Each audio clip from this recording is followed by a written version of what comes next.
Hey guys, thank you for joining me today in Godspot. I want to talk about respecting others.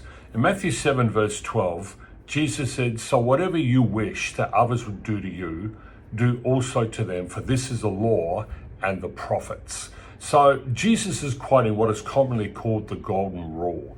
He's speaking about the way we treat each other.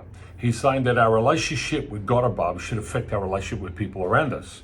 So respect is one of the most important traits that you can find in the ministry, in the workplace, in the church, and in the home, regardless of where you are. Because what it does, it creates a positive culture.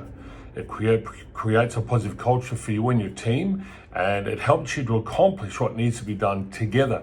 Because a respectful attitude should be the standard in any workplace, any ministry, any church, any place where you're functioning. Because the fact is, mistrust in the marriage or the home or at work can breed a toxic environment, a toxic culture. So regardless of personal feelings, everybody should be treated with respect. There's a couple of benefits if you treat people with respect. Number one, it reduces stress. It reduces stress for you. It reduces stress for everyone around you and removes any awkward moments in the workplace. Number two, it improves satisfaction.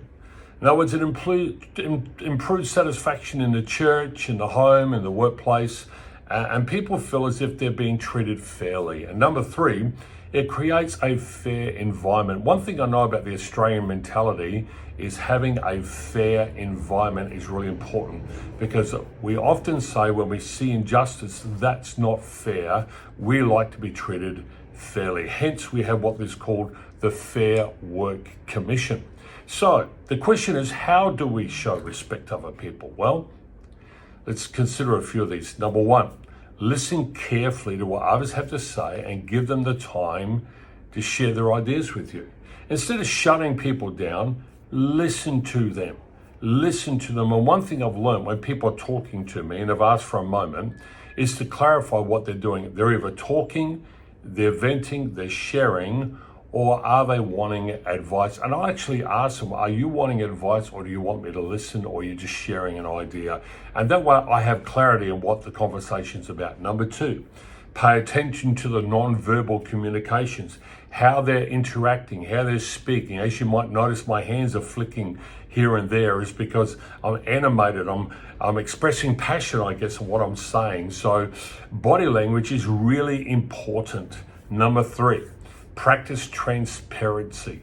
People feel respected when they are trusted with information and understand the bigger and the larger picture within the organization, the church, the family. What are your plans? What are your goals? What are you trying to achieve? Number four, recognize their strengths and accomplishments. Praise never goes on deaf ears. People like to be praised. When I accomplish something, I do something good. You know, I enjoy telling my children when I talk to them on the phone or I see them and say, I'm proud of you. And the fact is, I never say it enough. My son recently bought a house, and I said, well, I'm really proud of you guys. That's a fantastic accomplishment for you too. Number five, value time and workload of other people. You know, people are busy. Don't encroach upon their busyness. Don't just give them something else to do. Have respect for that. Number six, delegate meaningful tasks. In other words, don't just flip off any old task, but you're a busy person, they're a busy person. Delegate something that you know they can do, that can be aligned with their strength, and they're going to get a reward from doing it. Number seven, practice common courtesy and politeness. You know, the two words thank you is really two great words. Saying thank you to anybody. I know you might pay them. I know they might be on a ministry and they're doing it for God or their family. But thank you, I'll tell you, saying thank you means the world to a lot of people. And it shows gratitude. Number eight, inclusion. Involve everyone, include everyone, your friends, your family. Of course, there's certain scenarios that certain people don't need to be involved. But family, when it's family, it's all in. When it comes to your business, the people who are up in management and even some of the lower management need to be included in what's going on, because it shows them respect. Number nine, you can't be biased. You got to treat everyone equally. We have processes in place, the way we treat people, and we want them to know that we have their back regardless. Even if they're performing badly, we treat them well. Lastly, number 10, consider how others view you and your actions. Remember this, keep your EQ intact.